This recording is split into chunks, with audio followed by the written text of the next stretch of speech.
आप देखें कि बहनें सुरक्षित नहीं है। मणिपुर की घटना आपके सामने बीती है, उड़ीसा की घटना सामने बीती, मध्य प्रदेश की घटना सामने बीती और हाथरस में जो हमारी बेटी के साथ हुआ।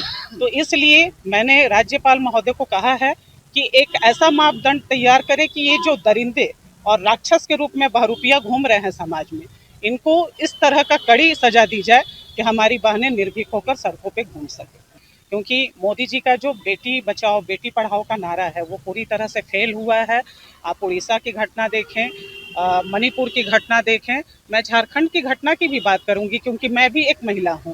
माननीय राज्यपाल महोदय से यही कहा है कि आप राज्य में और केंद्र में ये हम लोगों को आश्वस्त करें कि हम सुरक्षित रहें, हमारा हक और अधिकार हमें मिले। राजधानी रांची स्थित राजभवन में झारखंड प्रदेश महिला कांग्रेस का एक प्रतिनिधिमंडल ने महिला सुरक्षा, न्याय आदि आबादी के अधिकार को लेकर झारखंड के राज्यपाल से मुलाकात की। उन्हें ज्ञापन सौंपकर महिलाओं के विभिन्न विषयों पर महामहिम से चर्चा भी किया। मुलाकात के बाद मीडिया से रूबरू होते हुए झारखंड प्रदेश महिला कांग्रेस की अध्यक्ष ने कहा कि पूरे देश भर में आधी आबादी के साथ जिस प्रकार से अन्याय हो रहा है उसको लेकर हमने महामहिम के समक्ष गुहार लगाई है। इसके साथ ही साथ महिला आयोग के गठन को लेकर भी राज्यपाल महोदय के सामने ध्यान आकृष्ट कराया गया है। आइए सुनते हैं क्या कुछ कहा झारखंड प्रदेश महिला कांग्रेस की अध्यक्ष गुंजन सिंह ने।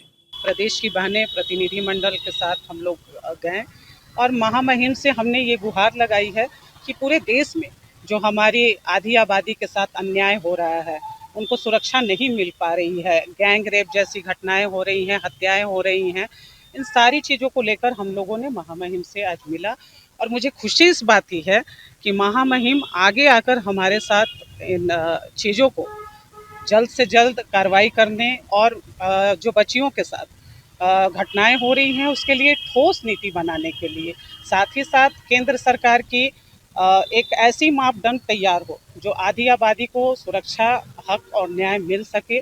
क्योंकि मोदी जी का जो बेटी बचाओ बेटी पढ़ाओ का नारा है वो पूरी तरह से फेल हुआ है। आप उड़ीसा की घटना देखें, मणिपुर की घटना देखें, मैं झारखंड की घटना की भी बात करूंगी क्योंकि मैं भी एक महिला हूं। तो हम आधी आबादी के लिए एक ऐसा मापदंड तैयार किया जाए कि हम सुरक्षित रहें, निर्भीक होकर समाज में अपने दायित्व का पूरा कर पाएं और हमें भी वो हक और अधिकार मिलना चाहिए। साथ ही साथ महिला आयोग का गठन को भी लेकर मैं माननीय राज्यपाल महोदय को भी बोली हूँ और माननीय मुख्यमंत्री जी को भी पहले ही अवगत कराया गया है। निश्चित रूप से महिला आयोग का गठन के पहल पे माननीय मुख्यमंत्री तैयार हैं, लेकिन थोड़ा विलंब हो रहा है जिससे हमारी बहनों का केस भी पेंडिंग है और निश्चित रूप से केंद्र सरकार को अब होश में आने की ज़रूरत है क्योंकि हम आधी आबादी हैं। न्याय मार्च हमारा अखिल भारतीय महिला कांग्रेस की राष्ट्रीय अध्यक्ष ने 21 तारीख को मानसून सत्र चालू हुआ और उसमें हमारी अलका लांबा जी ने न्याय मार्च किया। झारखंड के सभी प्रदेश में जिलों में न्याय मार्च किया गया है। हम अपनी सुरक्षा, हक और अधिकार के लिए लड़ाई जारी किए हैं और ये लड़ाई तब तक हमारी चालू रहेगी जब तक हमें अपना हक, अधिकार और सुरक्षा नहीं मिलती है, क्योंकि आज हम अपने आप को असहाय महसूस कर रहे हैं। मैंने माननीय राज्यपाल महोदय से यही कहा है कि आप राज्य में और केंद्र में ये हम लोगों को आश्वस्त करें कि हम सुरक्षित रहें, हमारा हक और अधिकार हमें मिले। आरक्षण के बात पे भी हमें जुमले दिए गए, अभी तक आरक्षण नहीं मिला। नहीं तो 2024 के जो चुनाव हुए उसमें कहीं ना कहीं हमारी बहनें सांसद और विधायक के रूप में आती और सदन में एक आवाज़ बनकर गूंजती, लेकिन इसमें भी हमारे साथ सौतेला व्यवहार किया गया है। इसलिए केंद्र सरकार के विरोध आज हम लोगों ने ज्ञापन सौंपने का काम किया है, क्योंकि केंद्र की सरकार पूरी तरह से अपने आप को बता रही है कि हम आधी आबादी के साथ सौतेला व्यवहार कर रहे हैं और खासकर भाजपा शासित राज्यों में आप देखें कि बहनें सुरक्षित नहीं है। मणिपुर की घटना आपके सामने बीती है, उड़ीसा की घटना सामने बीती, मध्य प्रदेश की घटना सामने बीती और हाथरस में जो हमारी बेटी के साथ हुआ।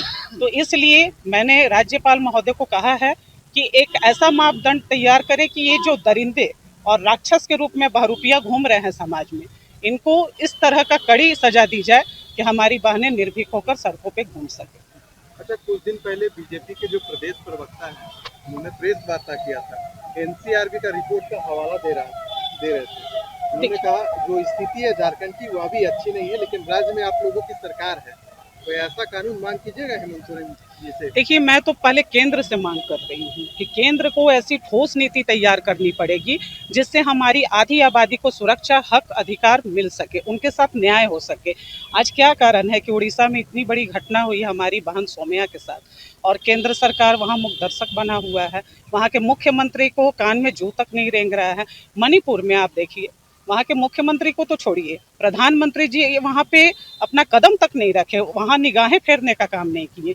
तो ये प्रवक्ता जो भाजपा के हैं, मैं उनको बता दूं कि पूरे देश का आप रिपोर्ट मांगिए और पूरे देश में आंकड़ा 2014 जब से भाजपा की केंद्र में सरकार आई है तब से हमारी महिलाएं किस तरह से असुरक्षित हैं, न्याय का गुहार लगा रही हैं, इन पे संज्ञान लेने की जरूरत है। और भाजपा के जो अंधभक्त नेता हैं, कार्यकर्ता हैं, मैं वही कहूंगी कि आंखें खोलिए और आधी आबादी के साथ राजनीति और सौतेला व्यवहार मत कीजिए।